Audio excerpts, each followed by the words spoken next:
warahmatullahi wabarakatuh. Alhamdulillahirrabbilalamin. Wassalatu wassalamu ala asrafil anbiya wal mursalin wa ala alihi wa sahbihi ajma'in, amma ba'du. Pertama-tama dan yang paling utama, marilah kita panjatkan rasa puja serta puji syukur kita kehadiran Allah Subhanahu wa taala yang telah memberikan kepada kita beribu-ribu nikmat sehingga kita masih bisa diberi kesehatan sampai saat ini.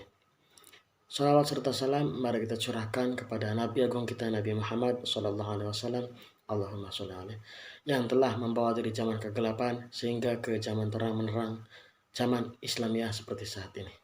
Perkenalkan, nama saya Subhanal Hanafi dengan nomor induk mahasiswa 20422043, Prodi Pendidikan Agama Islam, Universitas Islam Indonesia. Baik, di sini saya akan menyampaikan, menjelaskan serta memaparkan makalah yang bertema konsep pemikiran pendidikan Islam menurut Buya Hamka. Mata kuliah Filsafat Pendidikan Islam yang diampu oleh dosen Bapak Kurniawan Dwi Saputra, LC M.Hum. Baik, langsung saja membahas poin yang pertama dari makalah, yaitu abstrak.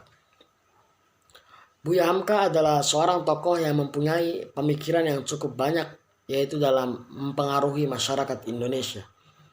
Hal ini dapat dilihat dari karya-karya buku Hamka yang selalu diterbitkan ulang semenjak awal terbitnya hingga saat ini. Permasalahan dunia pendidikan di Indonesia adalah permasalahan yang tidak akan habis-habisnya, dan seolah tidak akan ada usainya. Satu masalah selesai, muncul kembali masalah yang baru. Pada saat ini, dunia mempunyai suatu permasalahan, mempunyai masalah dalam pendidikan, yakni terjadinya pengesampingan nilai dan akhlak dalam setiap kegiatan pendidikan. Lebih spesifik lagi, apabila melihat dari suatu gambaran teori pendidikan Islam, bahwasannya pendidikan di Indonesia lebih berorientasi pada ranah taklim dan tarbiyah saja, dan mengesampingkan ranah ta'dib, sehingga secara tidak langsung mengantarkan manusia pada paham yang materialistis. Pada tahun 1950 sampai 1980, penelitian menunjukkan bahwa konsep pemikiran Buya Hamka tentang pendidikan Islam adalah menekankan pada upaya maksimal dalam menumbuhkan dan menguatkan pribadi individu yang mencakup dari akal, budi, cita-cita, dan bentuk fisik seorang yang harus dikembangkan semaksimal mungkin dan seutuhnya. Cara pelaksanaan pendidikan dalam menumbuhkan pribadi individu dapat dilaksanakan dengan melatih berpikir dan melatih keterampilan bekerjanya dengan baik, sehingga harapannya mampu memberi manfaat dalam mempersiapkan generasi-generasi yang mandiri dan bertanggung jawab dalam halnya manusia merdeka dan manusia masyarakat yang mampu mengindahkan semua aturan nilai dan akhlak. Dengan demikian, pemikiran tersebut mampu menjadi solusi alternatif dalam menyusun rumusan visi, misi, dan tujuan pendidikan nasional, terlebih khusus pendidikan Islam, dengan tidak mengesampingkan nilai-nilai akhlak dan moral dengan menyeimbangkan ranah taklim, tarbiyah, dan ta'dib. Kemudian, poin yang kedua dari makalah, saya akan menjelaskan pendahuluan serta latar belakang. Siapa yang tidak mengenal Buya Hamka? Semua ulama dan cendekiawan di seluruh Nusantara saat ini pasti mengenalnya. Nama aslinya adalah Haji Abdullah Malik Karim Amarullah, atau terlebih terkenal dengan julukan Hamka. Adalah seorang ulama, sastrawan, sejarawan, dan juga politikus yang sangat terkenal di Indonesia.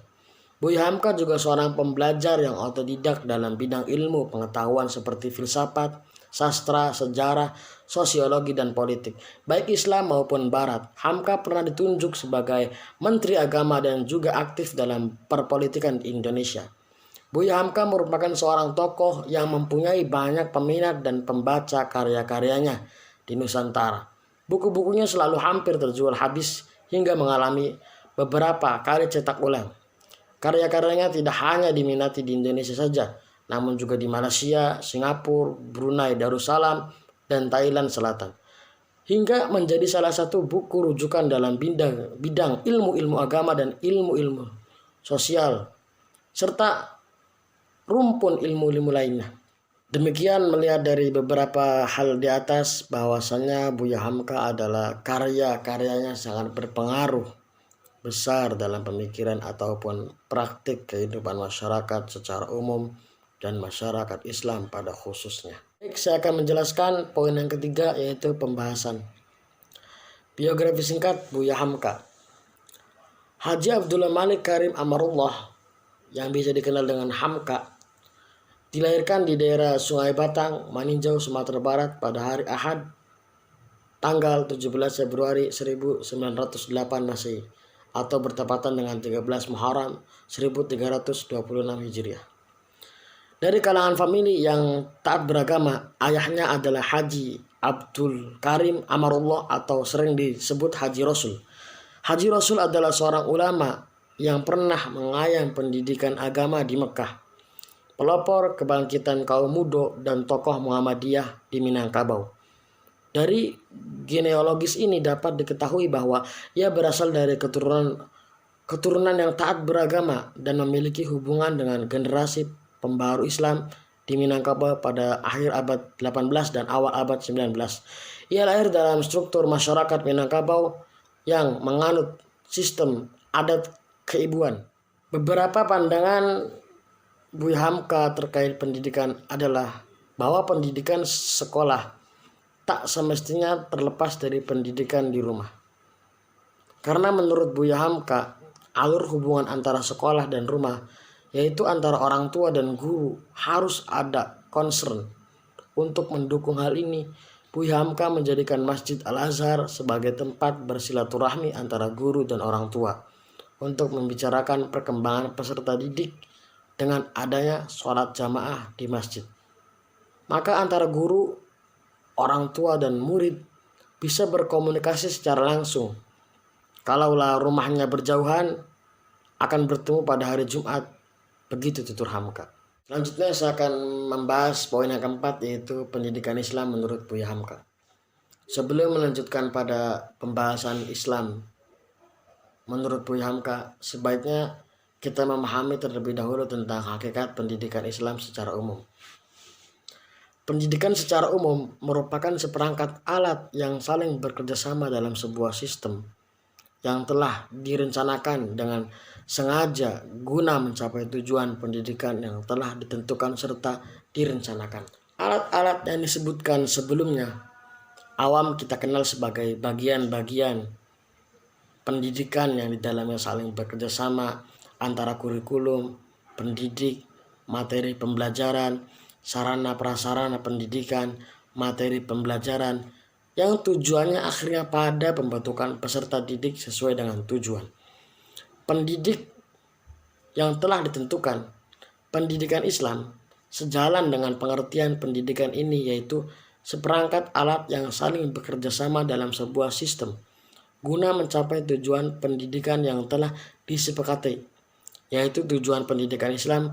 Tujuan pendidikan Islam secara umum yaitu untuk membentuk peserta didik sesuai dengan ajaran Islam yang luhur. Dalam suatu pembahasan pendidikan Islam menurut Hamka, penulis akan membagi pembahasannya sesuai dengan bagian-bagian pendidikan yang telah disebutkan sebelumnya, yaitu tujuan pendidikan, kurikulum, pendidik, materi pembelajaran, dan peserta didik. Yang pertama, tujuan pendidikan. Salah satu tujuan pendidikan Islam menurut Hamka secara umum memiliki dua dimensi. Yang fundamental yaitu untuk mencapai kebahagiaan di dunia dan di akhirat. Untuk mencapai tujuan ini, manusia harus memaksimalkan segala potensi yang dimilikinya untuk beribadah dengan sebaik-baiknya. Karena esensi beribadah bukan hanya pada orientasi keakhiratan semata. Kemudian yang kedua, yaitu kurikulum. Secara eksplisit, pandangan Hamka terhadap kurikulum sebenarnya belum banyak ditemukan, karena pemikirannya lebih mengarah pada keadaan pendidik dan peserta didik. Namun menurut Hamka, kurikulum merupakan suatu hal yang sangat penting dalam pendidikan Islam. Kaitannya dengan ini, menurut Hamka, keberadaan adat dalam sebuah kelompok sosial dan kebijakan politik negara cukup memberikan pengaruh bagi proses perkembangan kepribadian peserta didik pada masa selanjutnya. Kemudian yang ketiga yaitu pendidik. Seperti halnya dengan kurikulum, Hamka tidak merumuskan pengertian pendidik secara spesifik. Namun pendapatnya mengenai hal ini dapat terbaca dan ia mengungkapkan pendapatnya tentang tugas seorang pendidik, yaitu sosok yang membantu menyiapkan serta membawa peserta didik guna memiliki pengetahuan yang mempunyai berakhlak yang baik serta memiliki manfaat dalam kehidupannya di tengah masyarakat. Baik, selanjutnya saya akan menjelaskan poin yang kelima, yaitu relevansi pemikiran pendidikan Islam menurut Buya Hamka di masa sekarang. Pemikiran Hamka dalam pendidikan Islam sebenarnya masih relevan dan mumpuni untuk dijadikan acuan pendidikan pada masa sekarang. Jika direkonstruksi dengan baik, salah satu contoh dalam hal tujuan pendidikan menurut Hamka memiliki keadaan masa sekarang yang serba mudah dengan keberadaan teknologi memungkinkan munculnya manusia-manusia yang kurang bersyukur dan cenderung merasa puas dengan keadaan yang serba mudah. Padahal sejatinya manusia harus diajarkan untuk selalu bersyukur dengan kemudahan yang ada. Selain itu, mulai berkembangnya budaya hedonis, hura-hura, ingin selalu terlihat menonjol, memungkinkan generasi muda Islam terjangkit budaya semacam ini sehingga butuh treatment khusus untuk mengembalikan mereka pada jalan yang benar. Kemudian yang terakhir, saya akan menjelaskan yang bagian penutup serta akan dilanjutkan dengan kesimpulan. Pendidikan Islam merupakan suatu proses berjalannya alat-alat pendidikan dalam sebuah sistem yang saling berhubungan antara alat tersebut untuk mencapai tujuan pendidikan yang telah ditentukan. Dalam pemikiran pendidikan Islam Hamka ditemukan sebuah pemikiran konkret mengenai pentingnya hubungan dari berbagai alat pendidikan ini. Tujuan pendidikan yang menurut Hamka untuk mengantarkan peserta didik pada pintu kebahagiaan dunia dan akhirat. Pada terbentuknya peserta didik menjadi seorang abdi Allah yang taat tidak akan bisa terrealisasi jika tidak ada kerjasama antara pendidik yang dalam hal ini orang tua, guru, dan masyarakat.